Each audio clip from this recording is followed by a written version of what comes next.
I thought Toledo did a tremendous job tonight. They beat us to all the loose balls for practically 40 minutes. We were a step slow in most instances. I thought in the second half we fought back. It was 39-36 at one point. We had 2 or 3 opportunities to score. We didn't, and we ended up giving a 3 going down 8. From there, fatigue kicked in. We couldn't get anything going offensively. You can only get so many stops against a good offensive team before they find a way to score. So I got to give them credit. I thought our guys fought all week.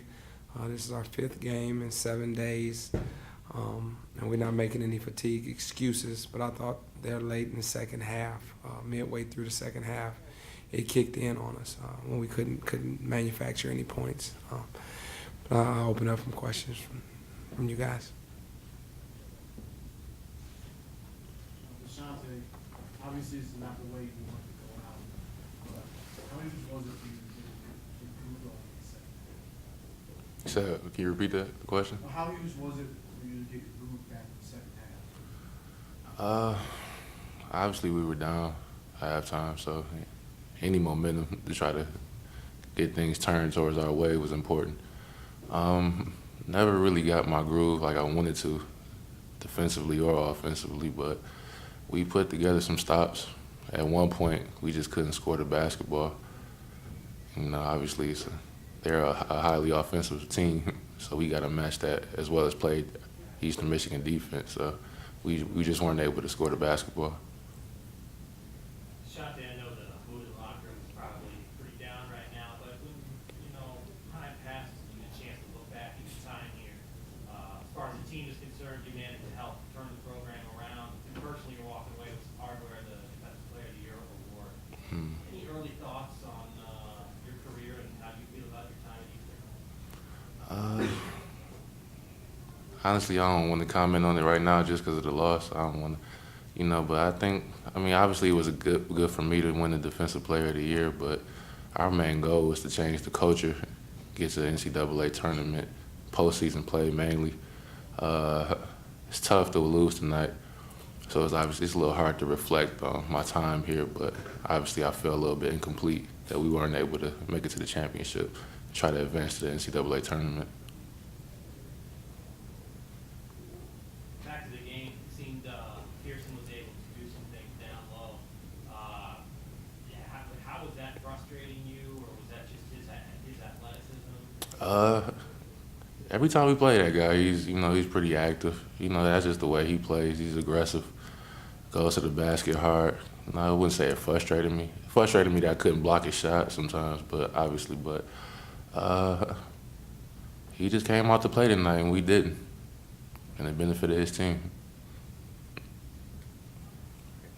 Shante, we'll let you get back to the locker room. Thank you. We'll continue now with. Go ahead. Sorry, one more, please. Shante, 3rd day in a row, 4th game in 5 days. Did you feel, that those final 5, 8, 10 minutes, do you think playing those games, was there any factor there?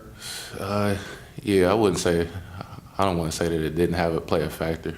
Obviously, fatigue set in a little bit. Didn't even realize I played 35 minutes, but that's no excuse. I'm one of the team captains. It's my job to hold down the paint defensively, and just try to get my team going defensively, and I didn't do that tonight, so I won't use fatigue as an excuse. I just didn't show up like I needed to. All right, thank you, Shante. We'll get back to the locker room. Question for Coach. Rob, you touched on this earlier about that stretch where it seemed like it was like 4 or 5 and you just couldn't get a basket there. You stayed that for a few minutes. Do you think that was a big?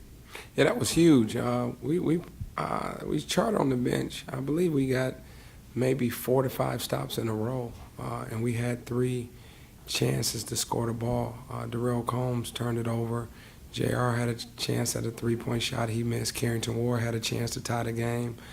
We also got another stop, and Darrell came down, and we thought he got fouled, and he missed a layup. And when we didn't score then to tie that game, when, the last few days we've been able to tie the game and take the lead at that point and put a little pressure on the opponent, but we never could get the lead in the second half to put pressure on them to see if they could make a play. So I give them a lot of credit, though. They beat us to loose balls. They attacked the offensive glass. We still had a chance late, I thought, and we didn't block out, and they were able to get some offensive rebound tip-outs, which hurt. 5 games in 7 days is tough on anybody. I know he mentioned 3 out of 4 days, but it's been 5 and 7 starting last Saturday when we were at Toledo. But our guys, fought hard. They gutted it out as long as they possibly could. I'm very proud of them. And I know you guys mentioned changing the culture, and obviously DeShante and the seniors wanted to leave, winning the MAC tournament and playing an NCAA tournament. But as I told them in the locker room, especially the 3 guys, Dalen, DeShante, and Glenn Bryant, I'm really proud of those 3 guys because they came here and shared the vision that I shared and did everything in their power to change the program. And it's been changed. It's been a lot of things that have happened for us these last 3 years that hadn't happened in a substantial amount of time. And I know it's been 16 or 17 years since it was a 20-win season.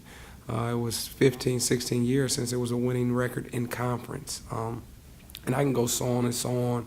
But the program is in a good state now. Moving forward, we'll continue to build it. And for us, we still have basketball left. Maybe the NIT, maybe the CIT.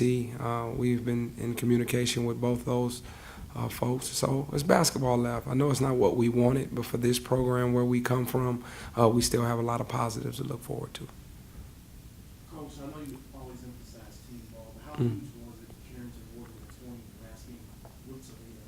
We held 107 downtown. Just couldn't find his shot. I thought he passed up some open looks. I credit Toledo. They continued to harass him, trace the ball, pressure him, touch him. He was always thinking about where they were opposed to catching, shooting, and just playing.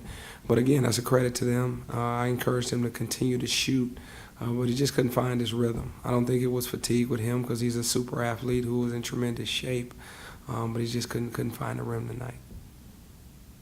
Coach, will you talk a little bit about that final 8-minute run where they kind of pulled away from you, and you guys had held Drummond down, and then he had 8 points in that run at the end.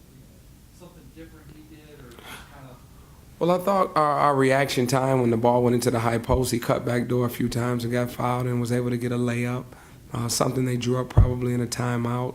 DeShante didn't come out and get his limbs out and his feet. We usually stop that pass.